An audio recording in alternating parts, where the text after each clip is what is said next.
The Detroit Pistons spent the entire 2018-2019 season in obvious need of a small forward. After trading both Reggie Bullock and Stanley Johnson at the trade deadline in February, the Pistons were left with just one true small forward on the roster, Glenn Robinson III, who Dwayne Casey scarcely used on a consistent basis.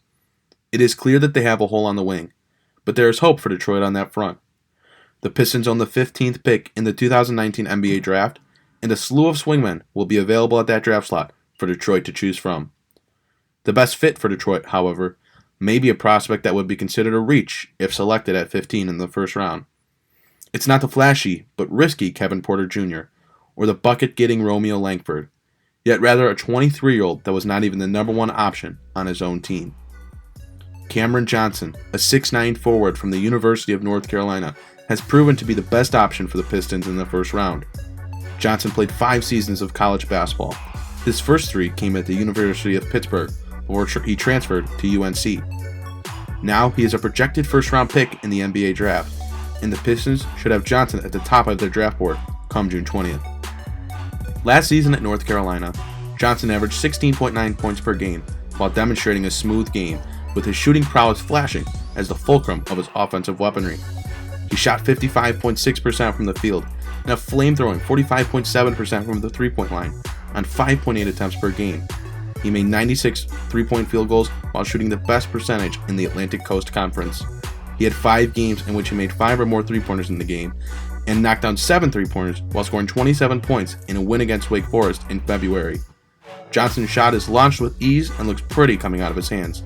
His quick shooting motion allows him to get his shot off before the defense is able to react and close out on him. He is best as a shooter in catch-and-shoot or spot-up situations. According to Synergy Sports Tech, Johnson ranked in the 97th percentile in both spot-up situations as well as shot attempts in which he came off a screen. On dribble handoff plays, he ranked in the 83rd percentile. The gravity that Johnson would bring to Detroit's offense would be extremely beneficial to mainly Blake Griffin, but also to Andre Drummond as well.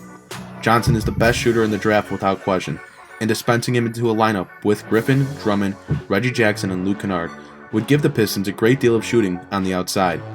Teams would be unable to clog the paint against Griffin's basket-attacking offensive style of play or Drummond's down-low oriented skill set without being hit by a barrage of three-pointers from beyond.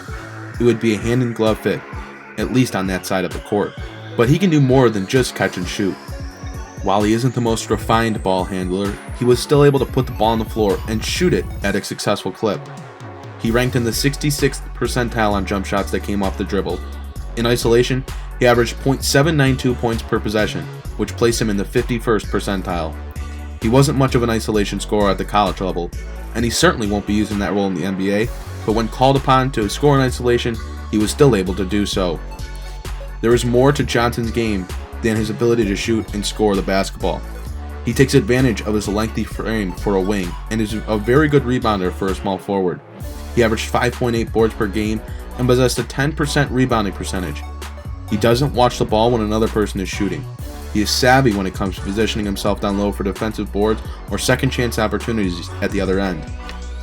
While he only averaged 2.4 assists per game, Johnson is a rather gifted passer for his position. His high basketball IQ allows him to make the right read, whether it be in a half-court or transition setting. He won't ever be a primary playmaker on offense, but he will be able to help as a hereditary distributor. Defensively, Johnson is not a great defender, but he isn't bad either. As with his rebounding, he knows how to use his length defensively, but he isn't strong enough or athletic enough to be a real difference maker on that end of the floor. At least not yet. He'll struggle against quicker wings because of his lack of speed and may also have trouble against combo forwards, but time in the weight room will help him in that regard.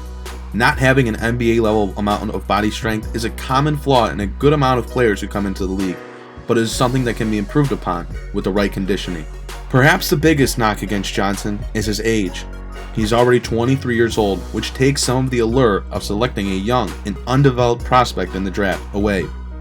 His game is developed, and he does not have the star potential of other prospects in the draft. But for that to be a reason that he was not on first-round draft boards coming into the season is flat-out ridiculous. When it comes to being able to produce right away, Johnson is one of the most valuable prospects in the draft. Who cares that he's already 23? He's one of the best shooters, can play at both forward spots, rebounds, and passes well for his size, and is a smart basketball player. he will be conducive to winning from his first day in the league. Drafting for potential is dumb when a prospect of his caliber is on the board. Sure, players with high-level ceilings should be taken ahead of him, but for a player that seemingly has a pretty high floor, it's crazy that Johnson probably won't be taken until the early 20s in the first round.